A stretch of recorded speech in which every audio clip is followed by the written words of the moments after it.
मुंबईच्या प्रेस कॉन्फरन्समध्ये काँग्रेसचे हर्षवर्धन सकपाळ होते, आपचे प्रतिनिधी होते, डाव्या पक्षांचे असणारे प्रतिनिधी होते आणि आम्ही 23 मार्चला RSSच्या हेडक्वार्टर्सवरती मोर्चा आयोजित केला आहे आणि त्यानंतर पत्रकार मित्र असतील, व्यक्तिगत मित्र असतील, काही लक्षात घेतलं पाहिजे की स्वातंत्र्याच्या लढ्यामध्ये RSSची अजिबात भूमिका नव्हती. तो सामाजिक लढा असेल किंवा राजकीय लढा असेल, उलट त्यांनी असणारं की नरेंद्र मोदी पंतप्रधान हे पूर्णपणे कॉम्प्रोमाइज झालेले आहेत आणि कॉम्प्रोमाइज झाल्यामुळे त्यांनी देशाच्या विरोधात निर्णय घ्यायला त्या ठिकाणी सुरुवात केलेली आहे. एस्टीम फाईलमध्ये नरेंद्र मोदी यांचं नाव आलंय आणि त्यांनी देशाचं सार्वभौम हे एका प्रकारे किंवा त्याने अमेरिकेसमोर घाण ठेवलंय अशी असणारी परिस्थिती आहे. आणि म्हणून आपण बघत असाल की या खाडी युद्धामध्ये भारतावरती सार्वभौम नाही तर आमची सत्ता आहे, आम्ही सांगू तेच भारत करेल असं दाखवण्यासाठी अमेरिकेने भारताला म्हणजे नरेंद्र मोदी याला मुभा काय दिली तर रशियाकडून तुम्ही असणारं तेल विकत घेऊ शकता. म्हणजे अगोदरचे आदेश की बंद करा, आत्ताचे आदेश तुम्ही विकत घेऊ शकता. आणि नरेंद्र मोदी हा ज्याला आपल्याला म्हणता येईल की कॉम्प्रोमाइज झालेला आहे आणि अमेरिकेसमोर नरेंद्र मोदी नाचतोय अशीच असणारी परिस्थिती आहे. Dancing to the tune of America असं इंग्रजीमध्ये आपण म्हणतो, तशा रीतीने असणारा मोदी आता डान्सिंग ट्विन झालेत अशी असणारी परिस्थिती आहे. मोदींना पंतप्रधान करण्यामध्ये RSSची भूमिका होती. 47च्या कालावधीमध्ये RSSने काहीच भूमिका घेतली नाही. आजही आपल्याला दिसतंय की एसटीच्या फाईलमध्ये 10-10, 12-12, 15-15 वर्षांच्या मुलामुलींशी कशा पद्धतीने असणारं त्यांचं विभक्त करण्यात आलं, त्यांच्याशी खेळ करण्यात आला, हे आपल्याला असणारं त्या ठिकाणी दिसतंय. मी इथल्या असणाऱ्या RSSचा जो कार्डर आहे, सवर्ण हा जो कार्डर आहे, मध्यमवर्गीय हा जो कार्डर आहे, त्याला इशारा देऊ इच्छितो की जगभरामध्ये अनेक शहरांमध्ये, अनेक राज्यांमध्ये तिथल्या मुली पळवल्या गेल्या, कुठे गेल्या याची माहिती नाही. भारतामध्ये सुद्धा तेच झालेलं आहे. नरेंद्र मोदी त्याचं प्रतीक आपल्याला असताना या ठिकाणी दिसतंय. म्हणून RSSने जसं 1947मध्ये भूमिका घेतली नाही, एस्टीन फाईलमध्ये नाव आल्यानंतर सुद्धा नरेंद्र मोदी RSSने काहीही कारवाई घेतली नाही, भूमिका घेतली नाही. आणि म्हणून आम्ही जाब विचारायला RSSला की तुम्ही भूमिका का घेत नाही,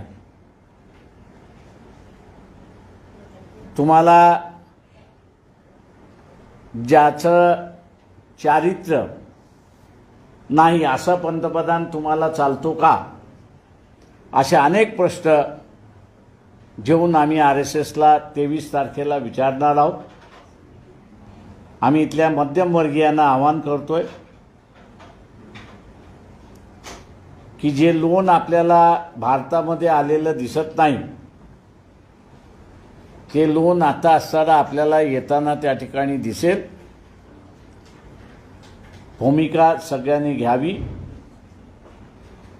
आणि कॉम्प्रोमाइज झालेला पंतप्रधान याला बाजूला सारलं पाहिजे, त्याचा राजीनामा मागितला पाहिजे. यासाठी RSSला सुद्धा आम्ही भूमिका घ्यायला लावू अशी असणारी परिस्थिती आहे. आणि म्हणून 23 मार्चला नागपूरला आम्ही धरणा कार्यक्रम त्या ठिकाणी ठेवलेला आहे. मी तमाम लोकांना आवाहन करतो की आपण मोठ्या संख्येने त्या ठिकाणी यावं. आज जो आपल्याला गॅसचा तुटवडा दिसतोय तो सुद्धा भारताने इस्रायल इराण या युद्धामध्ये भूमिका घेतली नाही म्हणून आपल्याला दिसतोय. कदाचित आमचा मोर्चा निघेपर्यंत बँकांमधली सुद्धा स्थिती बिघडलेली असेल असं त्या ठिकाणी दिसते. त्यामुळे हे सगळं थांबवायचं असेल तर नरेंद्र मोदी जो आहे, मुजरा करणारा नरेंद्र मोदी जो आहे, याला पंतप्रधान पदावरून हटलं पाहिजे, गेलं पाहिजे, तरच इथली परिस्थिती सामान्य होऊ शकते. अशी परिस्थिती आहे. आपण आता विचार. आपण जे पाहिलं तर सध्या जो व्यावसायिक गॅस पुरवठा आहे तो बंद करण्यात आलेला आहे, पण सर्वसामान्य नागरिकांना गॅस मिळण्यासाठी सरकार म्हणतंय की गॅसचा तुटवडा नाही पण प्रत्यक्षात रांगा आहे. मी तुम्हाला आत्ता तुम्हाला गॅस तुटवडा दिसतोय. मी त्या गॅस तुटवड्याचं कारण दिलं की ओमानमधनं आपल्याला गॅस येतो.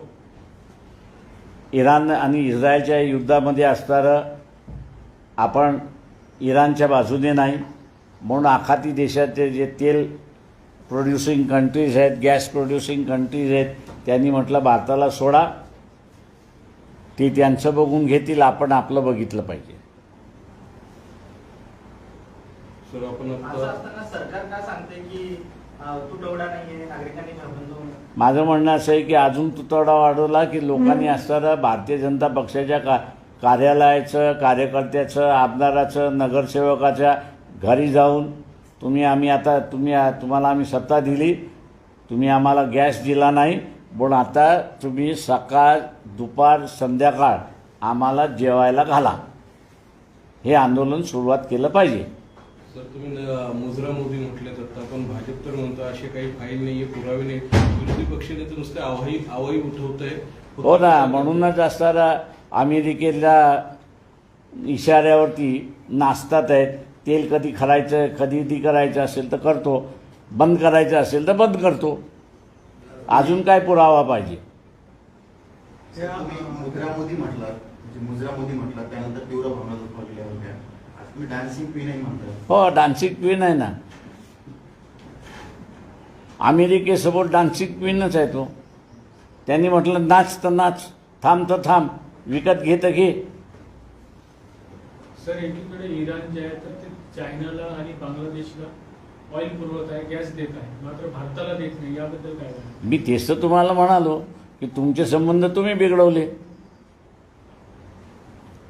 इराण आणि इस्रायलच्या युद्धामध्ये आखाती देश हे तुमच्याबरोबर राहिलं, इस्रायल तुमच्याबरोबर राहिलं नाही. आणि युद्धामध्ये तुम्ही असणाऱ्या भूमिकाच घेत नाही यात, कोणाच्या बाजूने आहात ते. मुंबईला आंदोलन झालं, तिथं राहुल गांधीला तुम्ही बोलवलं होतं, ते आले नाही, तर नागपूरच्या आंदोलनात येतील का ते? त्यांना काही निमंत्रण? काँग्रेसचे अध्यक्ष हर्षवर्धन सकपाळ बैठकीला होते. आता त्यांनी ठरवायचं आहे त्यांच्या अध्यक्षाला बोलवायचं की न बोलवायचं. त्यांनी बोलवलं तर आमचं स्वागत आहे. एकीकडे बांगलादेशमध्ये हिंदूवर अत्याचार होतो म्हणून बांगलादेशच्या विरोधात भाजप प्राण पेटवते, त्याच बांगलादेशला 5,000 टन डिझेल आपण सप्लाय करतो. आपल्याकडे आणीबाणीचा परिस्थिती असल्यावर सुद्धा. हो, आता हे 5,000 गॅस पुरवावा उद्या ते अमेरिकेने सांगितलेलं असेल तर आश्चर्य मानू नये.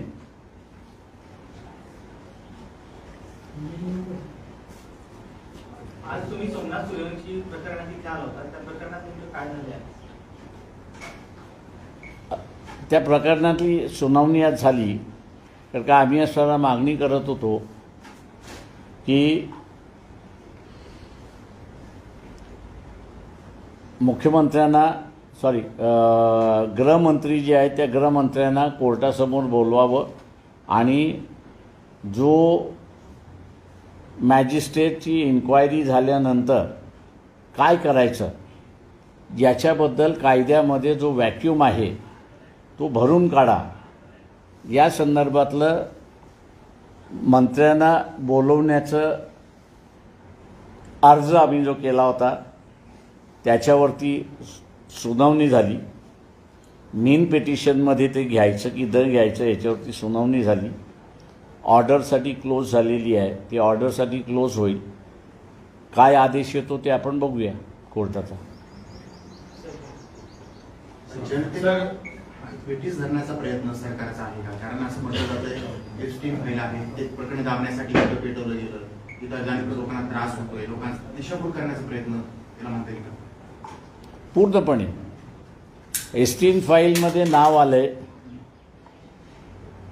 माझं म्हणणं असं आहे की मी इथल्या असणारा हा जो मध्यमवर्गीय आहे, या मध्यमवर्गीयाला सांगू इच्छितो की खोट्या नॅरेटिव्हमध्ये अडकू नका. आता हा जो सगळा मध्यमवर्गीय दुर्दैवाने 80% हा सवर्ण आहे आणि त्याला असं सांगितलं जाते की मोदी हे एकमेव आहेत की ते आपल्या समाजाचं जातीचं वर्चस्व हे कायम ठेवतील आणि म्हणून आपण मोदीच्या पाठीमागे उभं राहिलं पाहिजे असं जे नॅरेटिव्ह सांगितलं जातं आहे. या सगळ्या मध्यमवर्गीयांना माझं आव्हान आहे की याच्यावरती अजिबात विश्वास ठेवू नका. मोदी तसं काही करू शकत नाही, पण धोक्याचा इशारा म्हणून असणारा देतो. एसटीन फाईलमध्ये सगळ्यात मोठं सेक्स रॅकेट आहे हे असणारं लक्षात घ्या. सेक्शुअल ब्लॅकमेलिंग झालेलं आहे हे लक्षात घ्या. तेव्हा उद्या भारतातल्या मुली या पळवापळवी करायचं झालं, आतासुद्धा पळवल्या जातात नाही असं नाही, पण त्या मुली पळवल्या ज्या जातात आहेत त्या लग्नासाठी पळवल्या जात आहेत. ते सेक्स रॅकेटमध्ये पळवण्याचा जो प्रकार आहे मी नाकारत नाही त्याला, पण तो नगण्य अशी परिस्थिती आहे. पण उद्या हे उच्चभ्रू वर्गामध्ये रॅकेट सुरुवात झालं तर या मध्यमवर्गीय त्याचा मोठा बळी होईल हे त्यांनी लक्षात घेतलं पाहिजे. एका बाजूला एक्सप्लॉयटेशन आणि दुसऱ्या बाजूला स्वतःची इब्रत अशामध्ये अडकलेला हा जो मध्यमवर्गीय आहे, मी त्याला असं म्हणेन की देशाची इब्रत ही स्वतःची इब्रत अशा रीतीने वागून आपण असणारा या मोर्चामध्ये सहभागी व्हा असं आव्हान मी त्या ठिकाणी करतोय. सर, हरदीप पुरी ने लोकसभा में कहा है कि हमारे पास जो है पर्याप्त कच्चा तेल है और डीजल और पेट्रोल गैस की देश में कोई किल्लत नहीं है. एसटीन फाइल में जिसका नाम आया है उस पर क्या विश्वास रखे? एक बार नहीं 17 बार उनका नाम उसमें है. हालांकि उन पर तो केस होना चाहिए कि आपके पास एम्बेसी है, एम्बेसडर है, अधिकारी है. आपको जिस देश से बात करना है आप एम्बेसडर के माध्यम से बात कर सकते हो, एम्बेसी के माध्यम से बात कर सकते हो. आपने ये एस्टीम को क्यों इस्तेमाल किया, इस पर भी इन पर कार्रवाई होनी चाहिए. तो इन पर ये जो आप मंत्री बने हुए हैं, इन पर विश्वास किसी ने रखना नहीं चाहिए, क्योंकि ये झूठ बोल रहे हैं। मुख्य चुनाव आयुक्त ज्ञानेश्वर कुमार के खिलाफ महाभियोग प्रस्ताव लाने के लिए विपक्ष बड़ी तैयारी में। दोनों सदनों में विपक्षी सांसद इस मसले पर एकजुट हो रहे हैं, इसके ऊपर क्या है? अच्छी बात है, स्वागत है ये। Thank you. चलिए।